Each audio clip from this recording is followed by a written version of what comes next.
ground beneath my boots didn't just vibrate. It convulsed, throwing the entire squad of Zenith cadets into chaos. Above us, the feral jungle canopy tore apart as an ancient robotic sentinel rose, its metallic hide gleaming under the triple suns. Weapons hummed with lethal energy, promising total annihilation. I dove behind a ridge, heart hammering, while the rest of the cadets screamed. But Caleb didn't flinch. The human stood dead center in the clearing, dirt smudged across his cheek, grinning like a lunatic at the 50-foot death machine. He checked the charge on his kinetic pulse rifle and winked.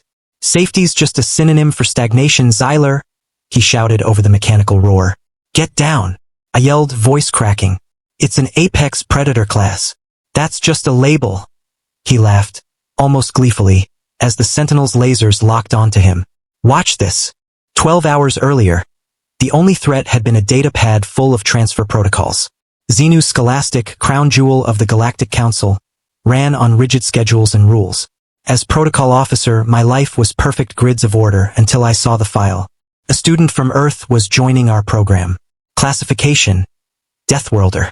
Outer Rim Whispers called them space orcs, chaotic, durable, terrifying. When Caleb arrived, he didn't look terrifying.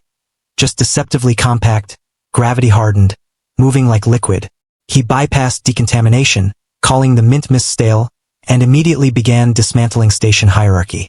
In the nutrition hall, while others carefully ate their nutrient paste, he doused his in hot sauce, a chemical weapon by sensor standards. "Is that safe?" I asked nervously. "It wakes you up," he replied with a grin. Human ingenuity applied to cuisine. By day 2, he turned the zero-G flight deck into a wrestling ring, pinning a four-armed crustacean student while the class cheered. "You guys have perfectly safe lives, but you don't know how to live them," he told me when I reprimanded him. He convinced the administration that a field trip to a non-terraformed world was essential for building Terran spirit among cadets. Despite my fear, his reckless energy was infectious. I wanted to see if the HFY legends were true. Now, crouched in the dirt, a 50-foot war machine powering up, I realized cultural exchange involved more discomfort than I expected. The Sentinel's laser vaporized the ridge where Caleb had stood seconds before. He didn't flinch. He sprinted toward the Titan. To Galactic Council logic, it was suicide. To a human, tactical necessity. The Sentinel's targeting processors whined, tracking a hyperagile blur weaving through blind spots. Caleb vaulted off twisted roots, latching onto the leg struts before the machine could calculate his trajectory. "Distracted, Zyler," Caleb's voice crackled over comms, breathless but controlled. I stepped from cover, firing a standard-issue pistol. The bolt struck its optical cluster, no damage, but enough to confuse the logic processors. That single second was all Caleb needed. Scrambling up the chassis, he jammed his pulse rifle into the heat vent behind the machine's cranial unit. "Eat this!" he roared, kicking off metal plating and flipping into the air as the pulse charge detonated. A blinding sphere of white light engulfed the Sentinel. His connection to the power core snapped cleanly.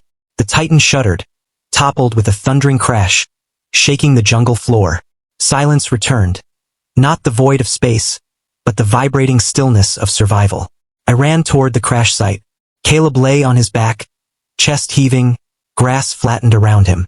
One eye cracked open. He grinned. "See? Calculated risk." I pulled him up, gripping his forearm. Grounding. Chaos and order tethered together. "You are insane," I breathed, but the words lacked bite. "The apex predator here isn't the machine." The return to Zenith Scholastic was a blur of debriefings. Administration was horrified but couldn't deny results. The footage of Caleb dismantling the Sentinel went viral across the sector. Peak HFY.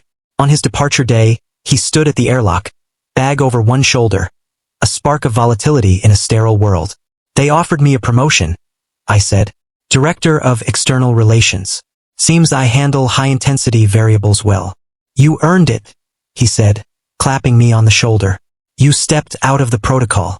That's where growth happens." As the ship drifted toward the warp gate, I looked at my data pad, scrolling through the rigid schedule for the next cycle. I deleted it all. Safety was stagnation. Please follow my channel for more videos. One click from you can change my life.